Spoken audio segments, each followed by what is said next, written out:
So what did Donald Trump do again? This is the interview that Donald Trump supposedly ran away from like a cowardly boy, and we'll see what the interview was like, whether he really reacted in such a foolish way, or if the host, the reporter, was also at fault. We'll look at the whole context. Nothing will be cut out, nothing will be edited, and so on. So I think we'll be some of the best informed people on the Czech internet. Let's get to it. Opportunities. President Trump, in a way. Thank you. Thank you for being here. We are going to talk about your visit, why you're here in Wisconsin, but I'd like to start off by talking about the major issue that you are focused on every day, which is Iran. Sunday will mark 100 days since the first strikes. Your Secretary of State, Marco Rubio, said that the war had concluded, and yet just this week, Iran attacked U.S. allies in the region, calling it retaliation for a set of U.S. airstrikes. Is the United States at war with Iran? Well, they've been largely decapitated, and I call it a military exercise because people would rather have it called that. It's not a big war for us. It's not. We have the most powerful military in the world. I built it, frankly. I built it in my first 4 years, and I'm using it a little bit in my second 4 years. Their Navy is gone. Their Air Force is gone. Their anti-aircraft is gone. They might have built it up a little bit over the last 4 weeks during this little ceasefire that we did at the request of some very good people, very, very fine people from numerous places. As you know, there are a lot of people involved, but from Pakistan in particular, the Field Marshal and the Prime Minister. And we're very close to having a deal. And if we don't have a deal, we'll do it one way or the other. Either way, we win. Interesting. I would just like to add to this that only in quotation marks, only about 70 to 80 Iranian forces were destroyed. But when it comes to, for example, missile forces and missile depots, we have satellite images showing that the Iranians have already managed to restore much of it. So at least the structures and the buildings that are supposed to serve as depots are being put back together very quickly. So the destruction is real. Yes, the Navy and Air Force have been destroyed, but the problem is that it's not irreparably destroyed, definitely not.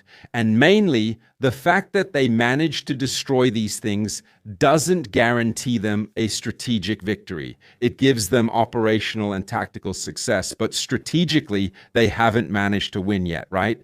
And it doesn't look like they're going to be able to win it. That's the problem, yeah. The difference between a strategic victory, which is what politicians eventually agree on, and a tactical victory can actually end up being a strategic defeat, right? I do want to talk about the terms of any potential deal in just a moment, but let me just follow up with you. You did post on social media just this week about my final negotiations to end the war with the Islamic Republic of Iran. There is a naval blockade in place, which technically is an act of war under international law. So is this a war as long as there's a naval blockade in place? We have a blockade that's been very effective. We set it up because they tried to blockade us, so now we blockaded them. As you know, they're losing $400 to $500 million a day. It's not sustainable for them. They have an economy that's shot in addition to everything else. Their leaders, generals in both first and second tiers are gone. Much of their third tier is gone. But they put up a blockade, and so we blockaded them, and we have the ultimate blockade. I don't see that as a war, but if you want to call it one, go ahead. Well, how do you define it? I don't define it or think about it. I just do what I have to do. But if... That's interesting. So actually, Donald Trump doesn't really know if it's a war. He doesn't actually define it as a war, so it's not a war. Well, according to international law, it is a war. And that means that Donald Trump is showing that he absolutely does not respect what the United States has been trying to create and enforce here for years, namely the definition of how the world and international law should work. That's quite strange. How is it possible that the President of the United States doesn't even know what he's actually doing and can't name it? And to some extent, he resorts to newspeak. If you read 1984, you'll feel like Donald Trump read it too, but didn't take it as a warning. More like an interesting way to run a political campaign. If you're not specifically calling it a war, Would you consider sending some of the troops who were stationed there, who were sent because of Operation Epic Fury? They're home? No. Would you consider sending them home if it's not technically a war? We don't need as many troops. I think you just like to err on the side of caution. We have a lot of people there. They're very safe. You know, if you think we beat Venezuela, we lost nobody. We took over the whole country. We lost nobody. We have a great relationship, by the way, with Venezuela. Venezuela is doing well, but we lost no one. We've lost 13 people here, and that's a lot. 13 people too many. But if you look at Vietnam, where hundreds of thousands of people were killed, if you look at any one of the last 7 or 8 wars where many, many people were killed, we lost 13. And again, 13 is too many. I don't want to lose any. But 13 is less than anybody's ever even envisioned. I think we're doing a great job. But so, are you saying you would consider sending some of the troops home, sir? Some of the 50,000 troops who were sent there as a part of Operation Epic Fury? It costs us very little to keep them there. I don't consider Joe. Sure. So his argument is that in this non-war with Iran, he actually lost only 13 American soldiers. Sure, I agree, but again, the problem is that if you're fighting a war, you lose 13 soldiers and you still lose it strategically because you have incompetent negotiators and politicians and you can't create the right kind of pressure, then that's not really the way to do it. Yeah, sure, of course, it's still better than losing the war. After 10 years of active deployment and 500,000 dead or 10,000 dead or however many thousands of dead, it's definitely better to lose with fewer casualties than to lose with a lot of casualties. Well, but like, it's still not a victory, right? Yes, so in this regard, the number of casualties is of course important. It's an important thing, and it reduces the overall strategic loss at that moment if there aren't that many casualties. But it's still not a success, right? Yeah, and Trump is trying to frame it as a success because not many people died. Okay, but it's still a loss. Consider them in danger. We have the best defense anyone's ever seen. We have the best offense anyone's ever seen. So I don't consider it danger. I would say it would be foolhardy to do that because maybe we may use them. It's unlikely. Unlikely, but I think we'll keep them there until such time as we have a completion. And when we have a completion, you will see things like you've never seen. The oil will go down. The stock market already, as you know, it's hit an all-time high. Even in the midst of it, it hit all-time highs. We had 73 all-time highs in a short period of time that I've been in office, which is a record, by the way. And, you know, we're doing very well. But the main thing is we cannot let Iran have a nuclear weapon. Can't do it. And we won't do it. Yeah, you just referenced the 13 Americans who were killed. And I want to know what your red line is. What would trigger you to restart military action? Would it be Iran killing more American citizens? Well, certainly that would be something that I would think about very seriously. But my red line would be if I think I wasn't going to make a deal or if I wasn't going to make a deal fast enough. So we're having very good negotiations with the people that are leading the country now. It's the third group that we've been dealing with. And they are different. And you could say it's regime change, actually, because these are very different people. I find them to be more rational, very smart.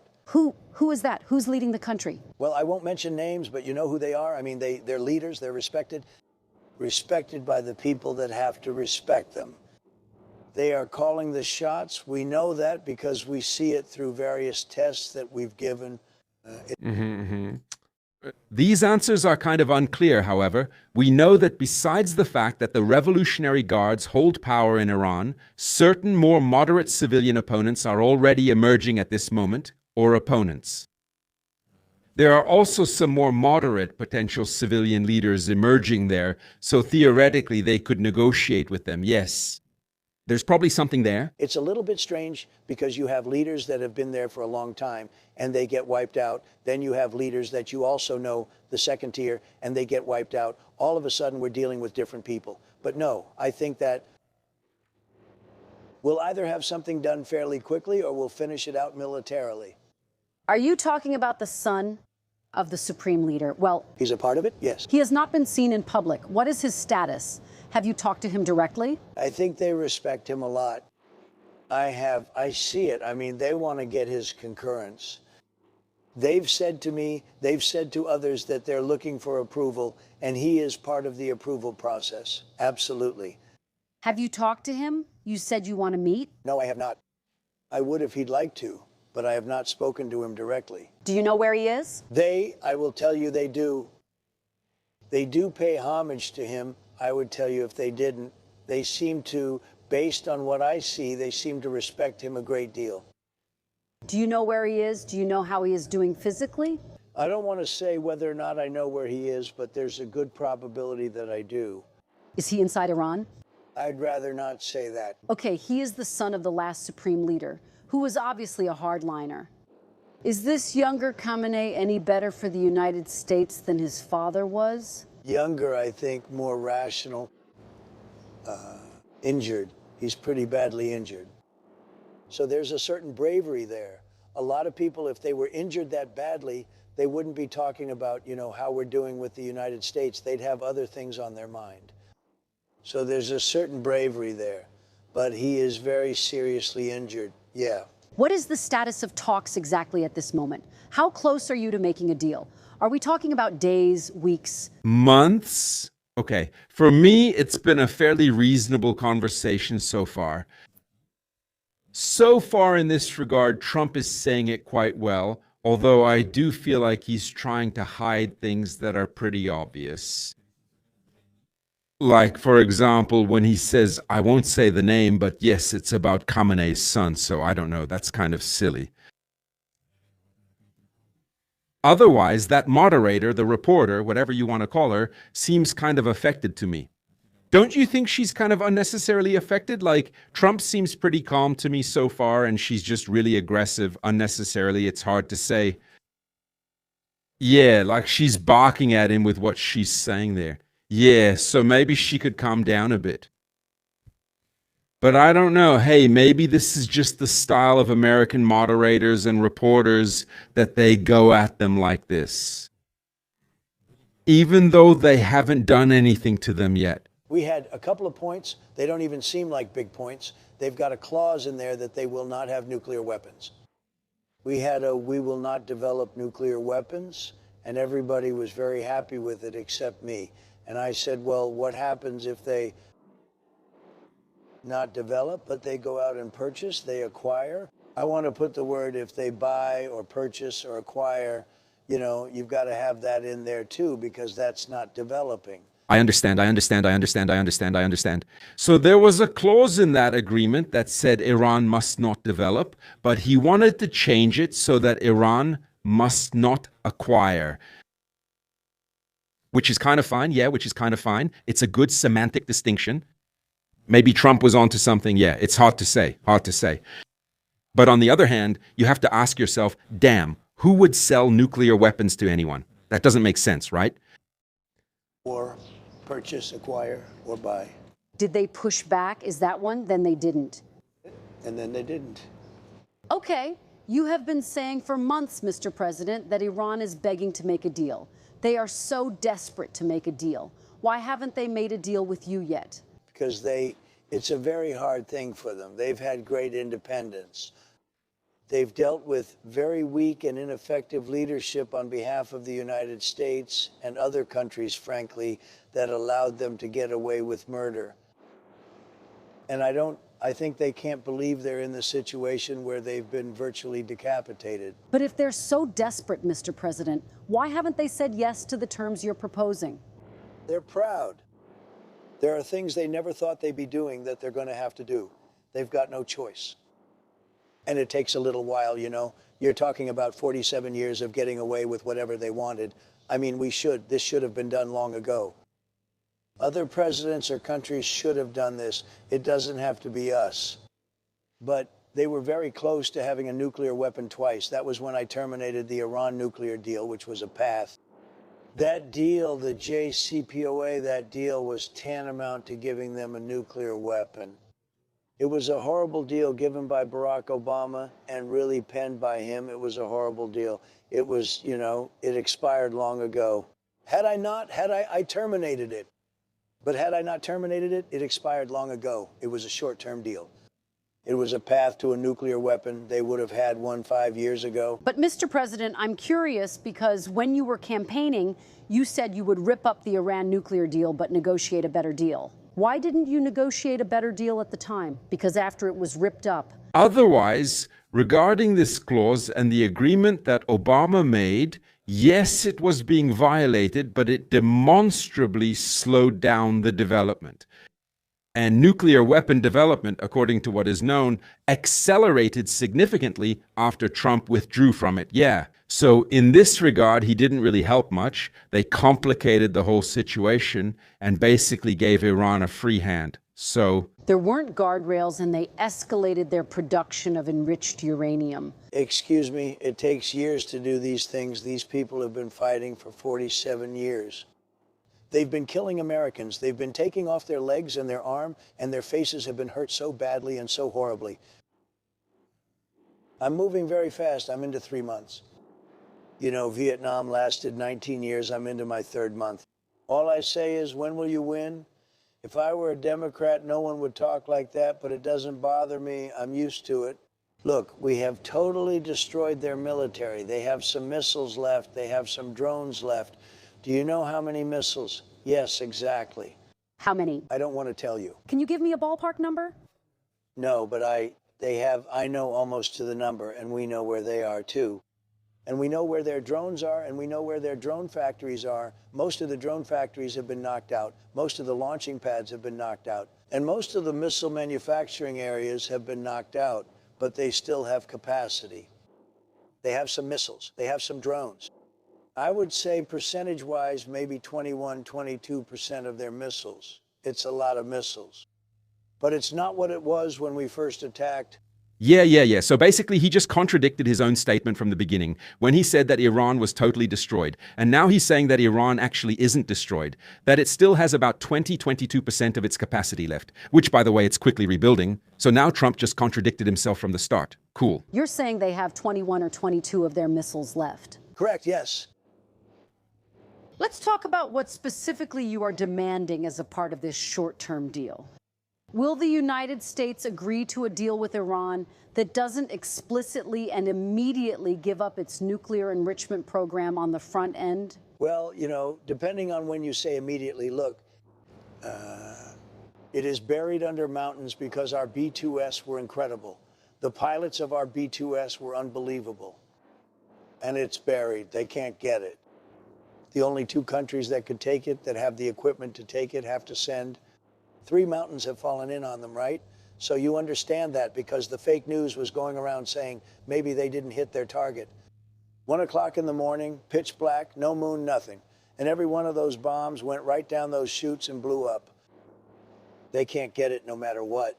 I suppose they could get it after years of work. But the only 2 countries that can get it are us and China, because we're the only 2 with the equipment that's capable of doing that kind of work. And it would take weeks of digging. So the answer is, yeah, we're going to do it immediately. We're going to start looking very quickly, and we'll do it with them. If we make a deal, we'll do it with them. No, we're going to do it with the Iranians. So if we make a deal, that means we'll be friendly. We'll do it with the Iranians. If we don't make a deal, we might act or just observe. We have cameras everywhere, so if you walk there, I could read your first name on your lapel. These cameras are in space. Space Force technology is amazing. We have cameras all over the site. We know if anybody goes there, if anybody went there, any digging mechanism, any truck, any tractors, anything, anybody went there, we would know. We will take care of it. Is that wind or what? Is that rain? What is that? Rain. When it started to rain, he was doing it in some kind of tin shed. So it started raining on them and they couldn't continue. That's perfect, man. That's perfect. Like Czech television recording Václav Moravec's questions in the hallway actually looks pretty good. And at least their broadcast doesn't get messed up by the rain. This would be the first of multiple interruptions due to the weather. At least the rain doesn't disrupt their broadcast. Making it difficult for both of us to hear each other. Great. So as we're having this conversation, we can hear a little bit of rain. No, a lot of rain. A lot of rain. Let me try to get a clear understanding of how the United States would get the nuclear material out. You've called it nuclear dust. Will you and would you be open to sending in U.S. forces to retrieve the nuclear stockpile? So the official name is highly enriched uranium. I know, yes. I call it nuclear dust because it seemed to be nice and everyone understands it better and it's sort of cute and people picked it up. But the way you do it is if we make a deal that now we're friendly, we'll all go together. It'll be our equipment. We'll take it out and destroy it, whether it's on site or whether we take it off site. So that would require U.S. forces. Well, that will require we will have a deal. We'll be friendly. In other words, we will have made a deal. And we will be at peace. And we will go with them or without them. But we won't have people shooting at us, okay? Now, if we don't make a deal, then we're going to take them out militarily very harshly. And we'll wait till we do that before we go, in which case we'll have safety either way. Mr. President, I wonder how long are you willing to give Iran to make a deal? How much longer? You've been talking for quite some time. Well, I wouldn't say, well, you really haven't. You were in Vietnam for 19 years. You were in Iraq for many years. You were in Korea for many, many years. You were in I won't even talk about World War II because that was the big one, and we don't want to ever have that. But you... This was one of those legendary statements by Donald Trump. Like, I won't even talk about World War II because that was big and we don't want it. Like, wow, really great. Like, wow, amazing. Like, that's the first point. The second point, of course, this is brutal whataboutism. The question was, how long is this actually going to last? If I want to say something like, wars used to last much longer, don't be impatient, great. Why not? The question is whether Americans really know what this is about, considering what has leaked about Donald Trump or what's spreading on social media, that supposedly he was criticizing Netanyahu for dragging America into this war, that he never wanted to get involved. Maybe it's disinformation, maybe it's not, but it went through the American media, so this isn't the Vietnam War, this isn't Korea, this isn't World War II. This is just some weird bullshit that Donald Trump started and nobody likes it. Nobody likes it. He was standing on a small hill. The people with the draft changed. We changed the 13 people, which we didn't change 13 people. That's two different hills. Hey, Cuba? But do you have a cutoff point? You keep talking about speed, cutoff point in Vietnam for 19 years, and you tell me about your head? And in 3 months, I've demolished the Navy, the Air Force, anti-aircraft. They have no radar. They have nothing.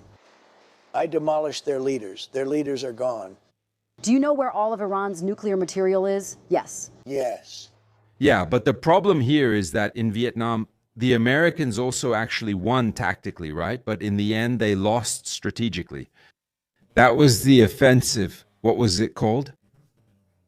The offensive by the Northern forces, the Tet Offensive, right? It was called the Tet Offensive, which happened at a time when it was assumed that everyone was defeated, that everything was screwed, and because they were able to launch the Tet Offensive, it brutally broke the morale of the Americans because they kept being told that everything was fine and that the South Koreans, oh man, the South Vietnamese and the Americans were winning decisively, and suddenly the Tet Offensive happened, right?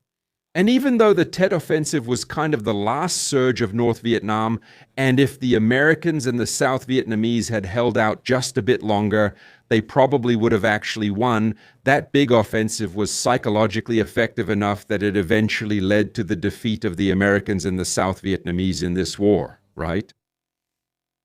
Yeah.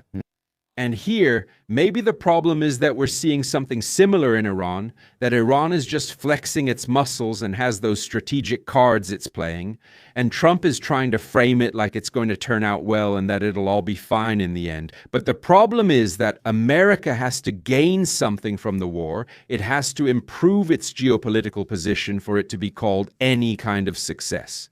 And he keeps talking about how it used to take longer and so on and so forth, but he leaves out details like the fact that Vietnam didn't last those 19 years at the same intensity the whole time. It also had its phases depending on how many soldiers were involved and how intense it was. Like, America didn't gain anything in Iran at all and lost, right? Now it's just trying to minimize those losses. And in my opinion, that comparison with Iran is just wrong. Would you unfreeze any Iranian assets or lift any sanctions up front as a part of any deal? So that would come after. At the same time, at the same time, at the same time, at the same time. Material.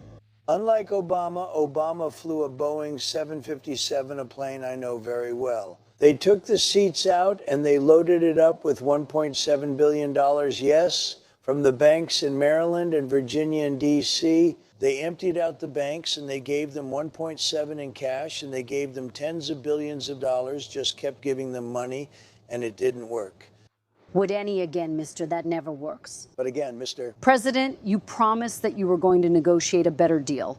Do you wish you'd done it in your first term? It's interesting that the moderator isn't even trying to fact check him, maybe because she knows it wouldn't make sense. Hey, about that 1.7 billion, what did Obama do? So it's not like Obama took American money and just brought it to Iran. That was frozen money. Iran used that money to buy American military technology, but they never received the equipment and weapons because the revolution happened in the meantime. Yeah, like the Islamic Revolution and sanctions. And Obama did this thing where he gave them back the money that Iran had paid and never got anything for. Yeah, that's what Obama did. That's the connection that's important in this context. To this topic, to the agreement. I'm not saying whether it was right, good, or anything like that, but Trump frames it here as if it was supposed to be some kind of bribes for Iran or some kind of gifts to Iran. Not really. It was more like, let's say, a settlement and in return for Iran being willing to comply with the agreement. So America made some kind of concession like that, right? Before you ripped it up, before you ended the deal. They weren't ready before, but this is better. This is much better. If I had done it in my first term, Israel wouldn't have been ready. Hear that sound of thunder, lightning, rain. Is that going to interrupt, guys? No. Okay. People will understand. We're in a farm. That's true. Will any deal you make include the release of Americans who are being held by Iran? Well, we talk about it and we'll see. Nobody really has an accurate list of who they are, what they are, or if they're being held. Honestly, I don't understand why they're interviewing the president on a farm. There must be some circumstances, some event or something. But it's a strange place for this kind of interview. God is angry with Donald Trump, obviously. Otherwise, that he will reach a better deal. So far, it looks like the deal Donald Trump is making will be very similar to the deal Obama supposedly had with Iran.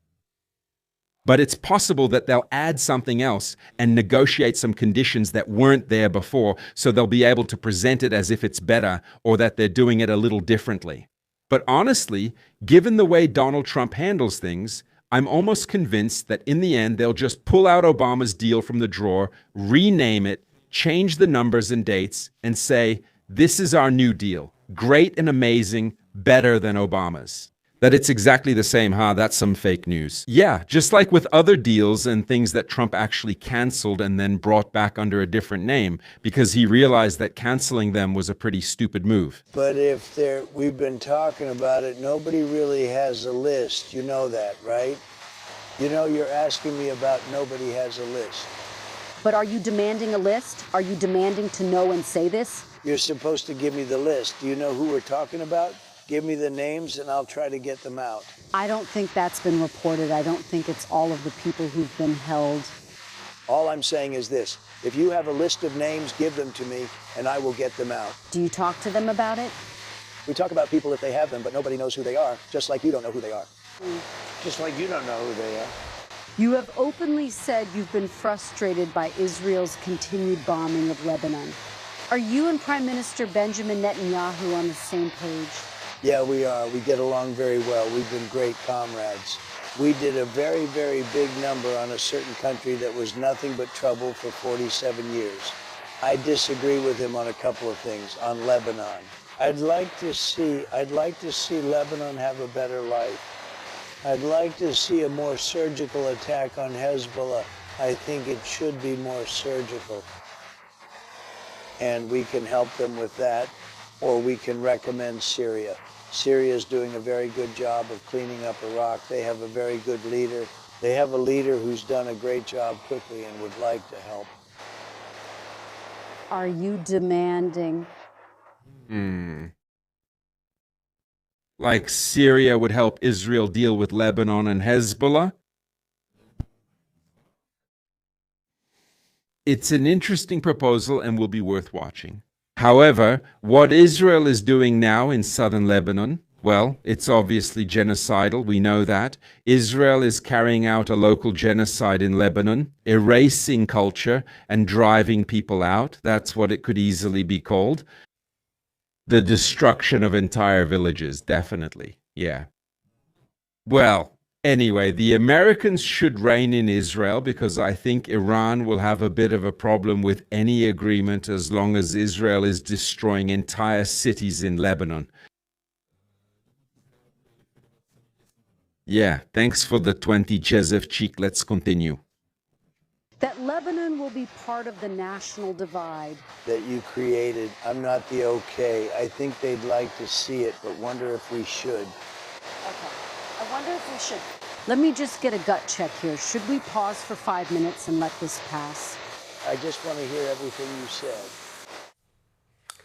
The rain did not stop, but neither did. All right, the rain didn't stop, but we keep going. You beauty, that's terrible. The end. I'd like to talk big picture now, Mr. President. One of your consistent campaign promises was no new wars, going all the way back to 2019. Honestly, this is probably the only interview with any president or significant and important politician in history that I've seen that was interrupted because it started to rain. Like, wow. What is this, man? What is this?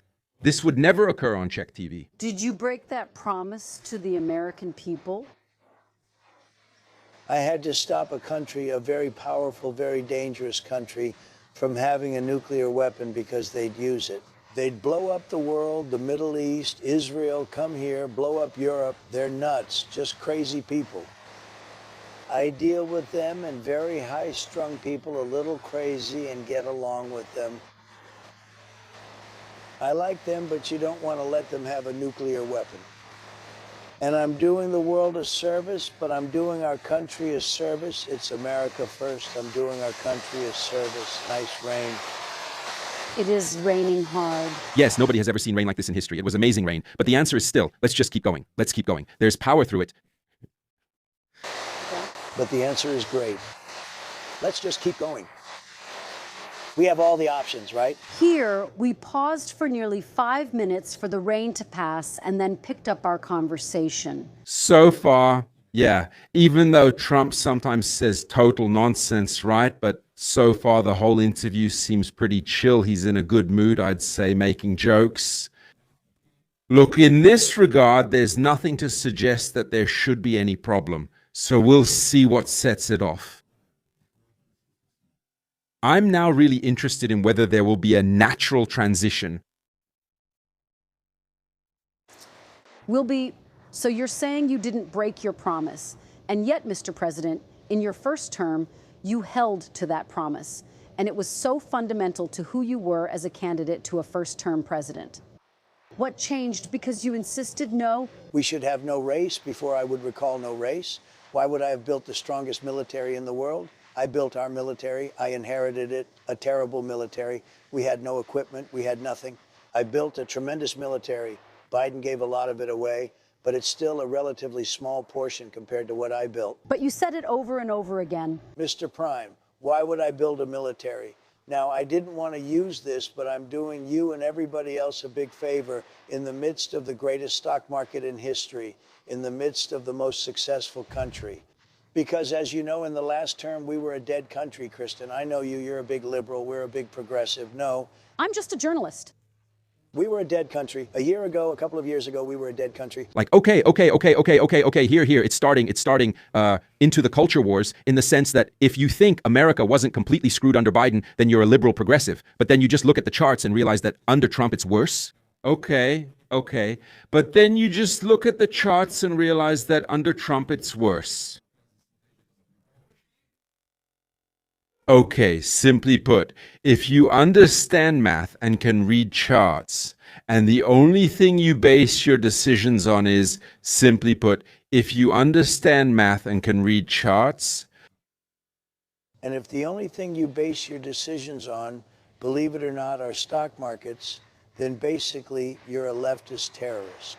At the hottest point in the history of our country, I took Scott Howard, I took Pete, I took everybody into a room. I said, I have to do this country, this world, the Middle East, Israel, everybody a favor. You have Iran, they're going to have a nuclear weapon. Barack Hussein Obama signed the JCPOA. It was a horrible deal. Horrible deal. Listen to me. It was a horrible deal. It was a path to them getting a nuclear weapon. They were very close to having a nuclear weapon. I terminated the deal. Wait. Then I sent the B-2 bombers in about 9-10 months ago, and they totally obliterated the site, and I saved it. We had a choice. We could let them have a nuclear weapon, or we could go along and have some beautiful days. But they would have. It's a judgment. They would have used a nuclear weapon. And you know what? When people buď sme im mohli nechať jedenou zbraň, or we could have had beautiful we had two options. Either we could have left them with a nuclear weapon, or we could have had beautiful days. Yeah, choose. Days. Yeah, choose. Or it's nice and everything is fine. Exactly. There's nothing in between. either Iran has a nuclear weapon or it's nice, and everything is fine. Simply, there's nothing in between. They say you're doing the right thing. I don't think it's unreasonable. I mean, you'll do polls since they're all fake anyway, especially yours. But you do polls. I just want a big election. And the reason I want an election is people have confidence in me. I have good judgment. I had to make a judgment. Do I want to join and have a country? Okay. All right, Donald Trump thinks he won the election because he's so good. Didn't they tell him he won the election because Kamala Harris is so bad? Wow. And mainly he won the election because he promised he wouldn't do half the things he's doing. So, yeah. And we'll see how the Senate elections turn out, of course. But I assume that if the Senate and congressional elections turn out as badly as they're likely to, it'll be because they were rigged, right, Mr. Donald? Yes, that's how it usually goes. So as soon as someone doesn't share your opinion, they're a progressive terrorist, and as soon as you lose an election, it's bad and rigged. Of course. How else could it be? But somebody is going to try and kill us, or do I want to put out that horrible threat? And I did. I put it out. I put it out for many, many years. Now I'm going to put it out permanently. I'm going to do it either through negotiation, where we're very close to a deal, or I'm going to blow the hell out of them, to be honest with you. And it's going to be very easy for me to do. That's actually the easier path. So when you say, I promise, I didn't promise anything, I don't like these endless wars. This is not an endless war. We've been doing this for 3 months. Much of it has been under the form of a pretty good form of ceasefire. The blockade has been amazing. Our Navy is amazing. Our military is the best in the world. Hey, we took over a very powerful country, Venezuela, a lot of soldiers, big, strong military. We took over Venezuela in a matter of minutes. We destroyed the capability of Iran in a matter of days. Nobody's ever seen anything like it. Now I'm going to finish it. But remember, you were in Vietnam 19 years because, stupid people, you were in so many different countries. Every war you were in for years. Look at Iraq. See what you were. You were there for years. We're there for, listen, Christian, we're there for a few months, and the threat is largely over. Soon it will be over, but you cannot let it. This is really strange. It seems like Trump switched modes and is really focused on convincing someone.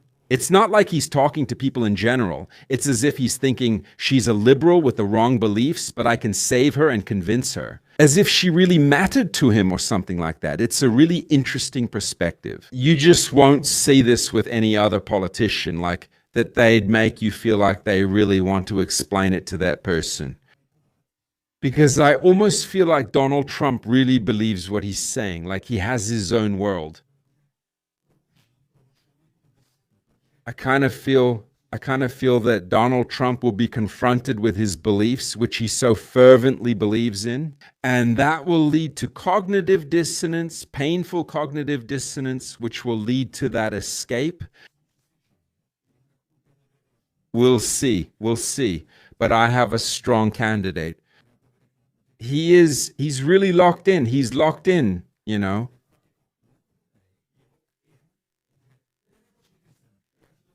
No, wait, Christian, right now. I'll tell you now, I'll choose the right words, and you'll become an eager mage, a reporter. There will be no NBC. Maybe he wants to convince himself. Maybe. Let me ask you, though, during your 2016 campaign, you called the Middle East a quagmire. What makes you so sure this won't become a quagmire? We're not going to be there. You're convinced this won't become a quagmire? It's not a quagmire. I just wiped out the military of a very dangerous country, and I wiped out the nuclear threat. Let me tell you, if we left tomorrow, if we just said, all right, let's get out, it'll take them 15 or 20 years to rebuild back. But I'm not going to give them even that chance. I'm not going to give them that chance. They cannot have a nuclear weapon. And if there was even a 1% chance that they'd have it, I wouldn't leave. We're almost finished. We're going to either have a deal, a strong deal, a meaningful deal, not like the Obama thing. Obama was a path to a nuclear weapon. Mine is the exact opposite. Mine is a wall. It's a wall, just like I built 1,000 miles of wall on our southern border. And by the way, I took the worst border in history and I made it the best border in history in a matter of weeks. And yet, Mr. President, Iran was, quote, Small correction. Donald Trump did not build thousands of miles of wall. In fact, he only reconstructed 450 miles of wall. Yeah, I mean, I'm not saying he did nothing to protect the border, or that he didn't build any walls, or that he didn't put money into protecting the southern border. I'm just saying it wasn't 1,000 miles of new wall, but 450 miles of repaired wall. Yeah, a slight difference. And Mexico still hasn't paid for it. to developing weapons-grade uranium after you ripped up the nuclear deal because there were no guardrails. In place. They were developing it during the nuclear deal. You don't know that? What? Iran, when Obama signed that stupid deal where he paid them billions and billions of dollars, he thought he could bribe them. Listen to me. They were developing a nuclear weapon. That's how they got there. They got all of this uranium during Obama. You know that, don't you? That's how they got there. Don't say this. They got there, they developed it during Obama, Barack Hussein Obama, during his administration. And they've escalated their development after the deal was wrapped up. Let's talk about the economy. Let's talk about the economy. Let me just tell you something. If I hadn't gone in with the B-2 bombers, they would now have a nuclear weapon, and possibly half the world would be gone. Yeah, but about that? We talked about that. We talked about that Iran was violating the agreement, but within the framework of that agreement, inspections could take place, blah. So the development of nuclear weapons dramatically escalated only after Donald Trump canceled it, because after that cancellation, other things followed. Further pressure on Iran, which started to convince Iran that maybe there could be something there, right? If that scenario with the nuclear weapon is true. Well, also, a lot of people say there were never any nuclear weapons there because Israel always brings up nuclear weapons and then some things happen and then suddenly there are no nuclear weapons again. And who knows if that's true? And you see, it's like, I'm a tiger hunter. Do you see any tigers around here? No? Then I must be doing a good job. You never really know. You just have to choose who you're going to believe.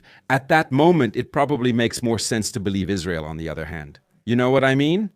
Believing Israel. That's interesting too, right? An interesting way to look at things. So maybe don't believe anyone. Maybe don't trust anyone about Iran.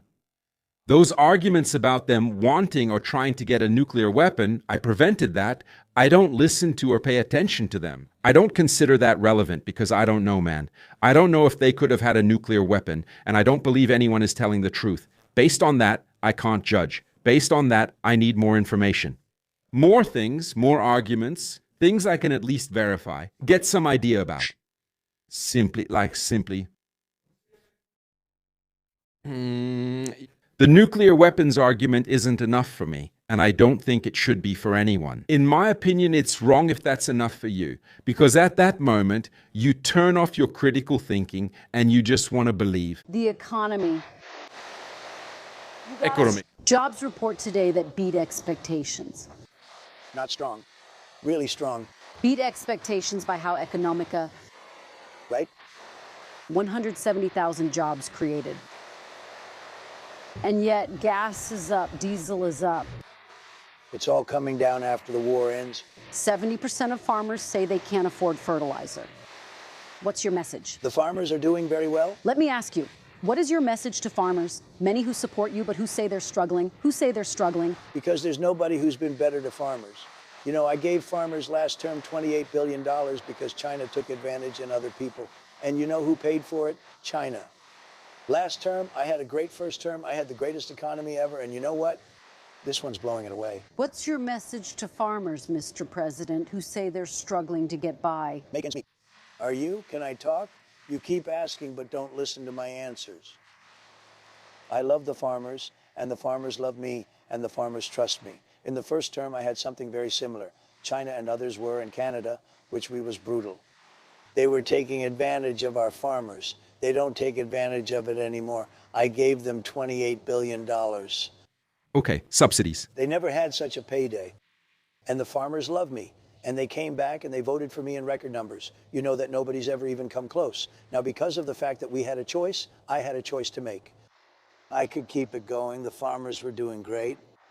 Fertilizer was very cheap. Everything was cheap. Gasoline was very low. Everything was very low. I could have kept it that way, but I said I need to take a small return. Farmers will understand this best. We're going to have higher gasoline. We're going to have a little higher fertilizer, etc. But I'm going to get rid of a nuclear weapon in the hands of very dangerous people. Excuse me, wait. In order. It's been done for 47 years. No president had the guts to do it. I did it, and I've done it. It's almost complete. As soon as that's complete, gasoline prices are going to drop like a rock. You know, I was in Iowa speaking about farms, and it was before we attacked Iran. And I was in Iowa, and the prices were $1.85, $1.85 a gallon, $1.91, $1.91 a gallon. What? This time, it wasn't the rain, but an audio issue that forced us to pause the interview again. Are our gas prices going higher? I'm starting to understand why Donald Trump walked out of that interview. It started to piss him off too. It's been said that Donald Trump gave farmers $28 billion and that China paid for it. No, they didn't pay. The farmers actually had problems because of the trade wars. And the money that was paid when importing Chinese goods wasn't paid by the Chinese. It was paid by the companies that ordered those goods. So no, the Chinese didn't pay $28 billion. The Americans paid $28 billion when they were importing Chinese goods. Yeah? That happened, yeah. To come low, very low, they're going to go lower than they were before. They peaked? As soon, well, it depends. I mean, it depends where the war goes. I might have to give them a shot, and we may sign an agreement. If we do, they'll go down now. If not, they'll go down after we're done. You have a new Fed chair, Kevin Warsh. His first meeting in the role is later this month. After this month's jobs report, economists now say it's possible the Fed may have to raise rates. Do you think that's possible? And what would your reaction be, sir? So I'm of a different feeling. I think Kevin's fantastic, and I want him to do whatever he wants. I don't want to have a big influence on him. But we had a great report. We're doing great. And it's unfair that whenever you do great, they want to raise interest rates. It should be the opposite way. You know, if you go back 15 or 20 years when you had good reports. Now he's starting to go after the central bank. Like, well, we're doing great, but the central bank or the Fed, the Federal Reserve, wants to raise rates and actively destroy what we've built here. No, that's not how the Federal Reserve works, man. The market went up. Today, strong reports make the market drop as investors expect interest rate hikes. There's no need to raise interest rates. The country becomes great. We built the country by doing great and having rates low. What they do is when they raise interest rates, they try and kill success. I don't want to kill success. We should actually lower interest rates. Now, if inflation comes, and people live with inflation, but if inflation comes, what happens is you stamp it out. But success can kill inflation, just like higher interest rates. What they do now is like we had great job numbers. You agree, right? Beat expectations? Not expectations, like 3 times. Okay, but you ready? What do? So we have some data here, right, regarding inflation and regarding interest rates.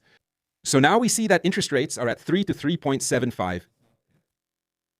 Interest rates are still at 3 or 3.75 and haven't been raised yet, but it's under consideration. Why is that? Because inflation in April was 3.8% in April, right? In March, it was 3.3, yeah, 4%, 2.4, 2.4, but inflation is rising. Inflation is rising, so that's why they're talking about possibly raising interest rates, because damn, inflation is going up. So no, America is not doing great. Donald Trump is under the illusion that they're doing great, or that, yeah. When he talks about how they shouldn't raise interest rates, I don't know. In my opinion, the national bank understands interest rates and currencies better than Donald Trump. Damn, reality. Raise interest rates. It's the wrong thing to do. I would like to see rates get lower because we could build this, real estate agent from Cement that the world has ever seen. But you can't do that when everyone quickly raises interest rates. We had great job numbers, we're doing well, and building more factories. We have more money coming into our country right now from other countries and people than ever before. Wait a minute. What happens? I don't just want to kill it with high rates. Growth is the greatest thing you can have, and growth does not cause inflation. Would you be upset if they raised rates? What is your message to them about that? Living with Kevin, I have a lot of respect for him. But my feeling is that when a country is doing well, they shouldn't be penalized by immediately raising interest rates. They should actually be incentivized. We have debt, we have other things, we have things we want to take care of. I want to go bigger on the military, I really do. If we do what I'm saying, this will be a beautiful, well-oiled machine like you've never seen before. They're doing great. Unemployment is at a minimum. Unemployment in the United States right now is 4.3%. Unemployment is not at a minimum. Unemployment is at a kind of long-term average. It definitely hasn't dropped significantly. It was significantly lower, for example, in 2023. So this isn't completely perfect either. Yeah, let's continue. And when we come back, President Trump defends his controversial plan that could give payouts to January 6th, 2020 rioters. This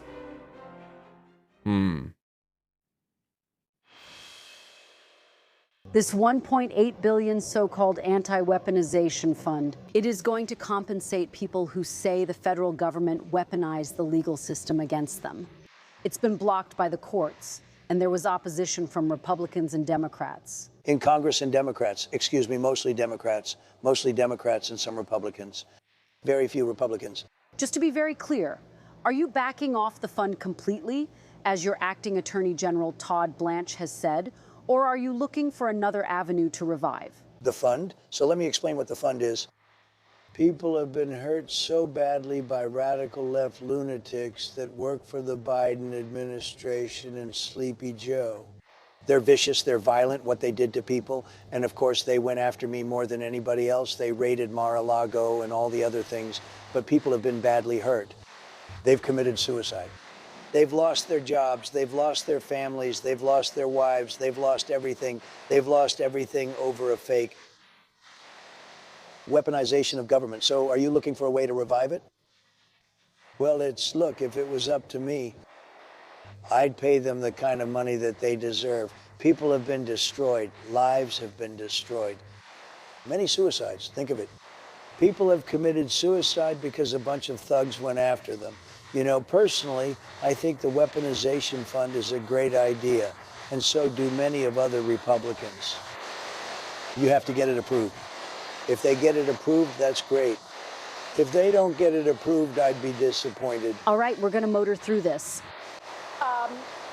But you have to understand, people have been destroyed by crooked politicians, and they should be reimbursed for that. Do you think anyone who attacked police officers on January 6th should get taxpayer money?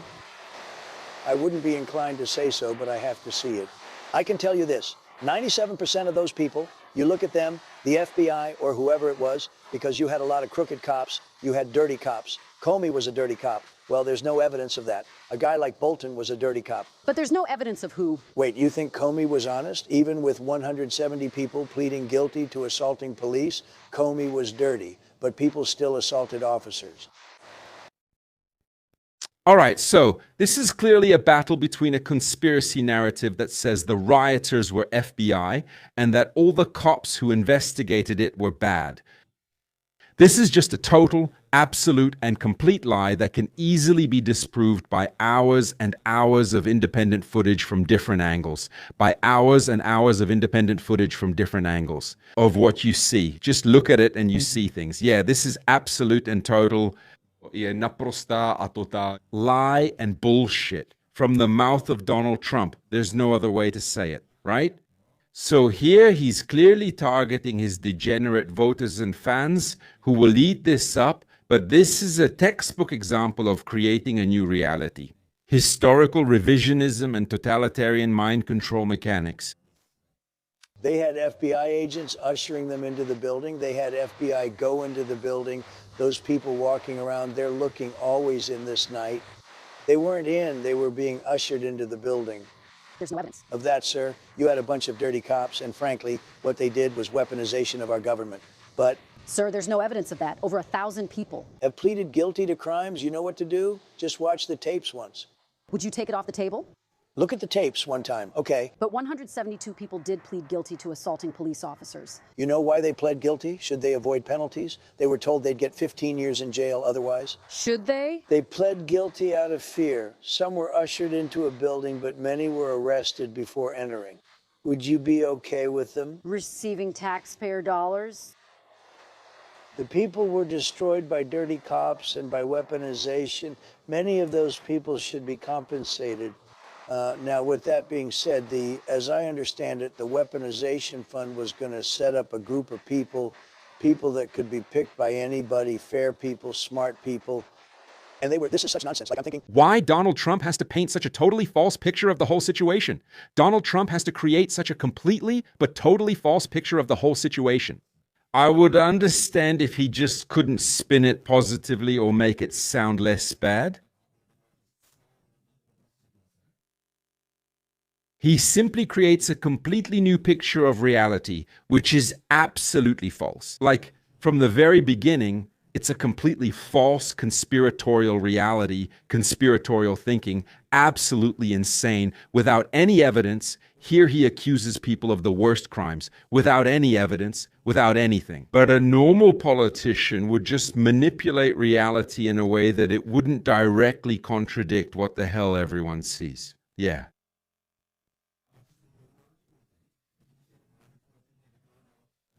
So whether it's amateurism or he just isn't capable,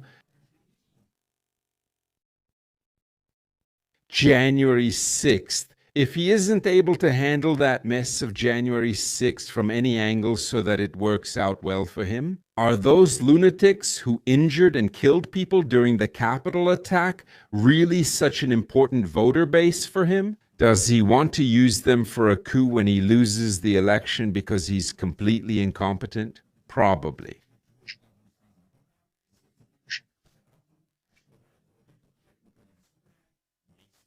people like you, the fake, dirty press, the crooked press people,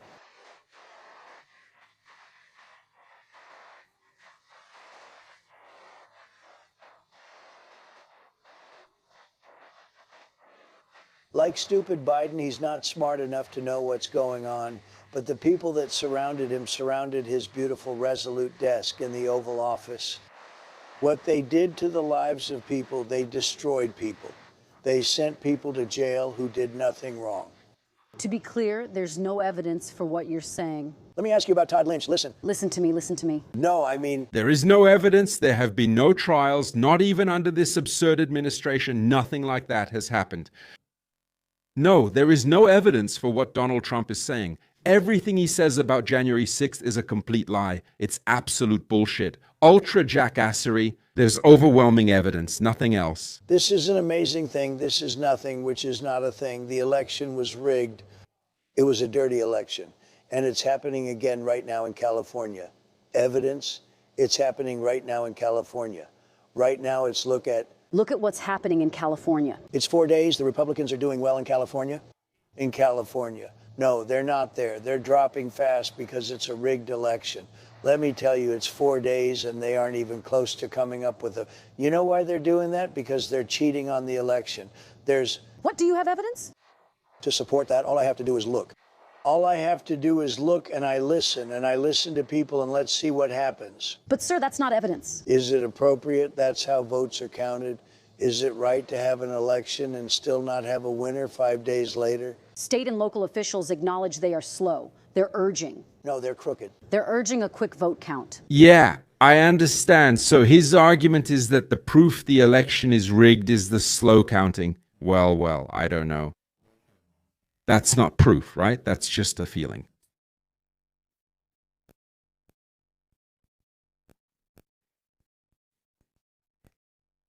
So you need to have proof, yeah. In totalitarian states, when elections are rigged, in totalitarian states like Belarus, footage of the rigging leaked out. In Russia, too. And in the United States, are you saying that no one recorded anything, that nothing leaked out? That's hard to believe. That's hard to believe, my friend. That's hard to believe. You're crooked, your press is crooked, and Meet the Press is crooked too. To be fair, I'm not crooked. But when you play right into their hands, you're either crooked or you're stupid. You play right into their hands with this rep. You know that these elections are rigged. Your network knows that they're rigged. Do you know that I won an election in a landslide and I got 94% bad press? But Mr. President, You know why I got that? Because you have no credibility. you haven't shown any evidence it was rigged. Let's keep discussing it. I want to talk about Todd. You have more evidence. There's more evidence than ever presented. Let's talk about it. Your elections in this country, we're like a third world country. Your elections are crooked and you're crooked and the press is crooked. And so are ABC and CBS and CNN. But Mr. President, you're one-sided crooked networks, right? Let's call it quits because I've had it. Thank you, darling. Have a good day. Time. President, please, I traveled all the way to Wisconsin. I've stopped in the rain. I know. I've stopped in the rain here for an hour. On and off in the rain. And I've given you enough time. You ought to straighten out your press because you know what? A country can never be great with a dishonest press. You traveled all the way to Wisconsin for the... He's right. Donald Trump is absolutely right that a country can never be okay with dishonest media. And that's a brutal problem in the United States. The media there are incredibly ideological, especially Fox, you know. It's unbelievable what's happening in these far-right media outlets. It's disgusting, absolutely disgusting. So yes, the media in the United States definitely need to improve. That's absolutely clear. Donald Trump is twisting the facts here. I'm not surprised he's leaving the interview where someone is trying to convince him the US media aren't total shit. So, okay, I agree. Man, the whole interview was actually pretty chill. Sometimes he threw in some nonsense, you know, that classic manipulative nonsense you're used to from Babish, or even from Fiala, you know. He twisted the facts so they'd suit him better. And then that sixth day came, and he just lost it. He went totally crazy, man. It was like a switch flipped,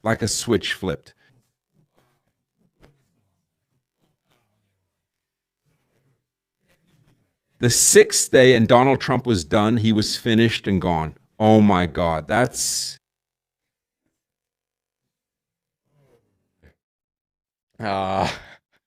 Great. That's great.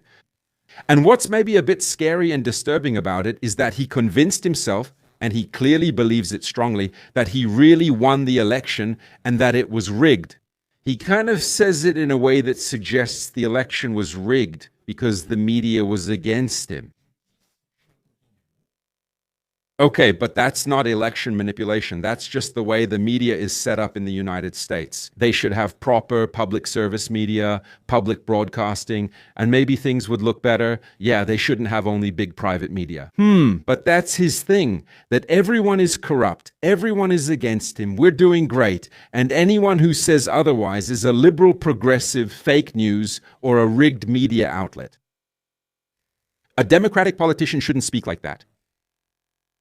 That's how someone talks when laying the groundwork for something. Or maybe there's no groundwork being laid for anything here, and it's just a pure outburst of ego. Yeah, probably. Well, who knows? Write in the comments what you think about it. Wow, that was something.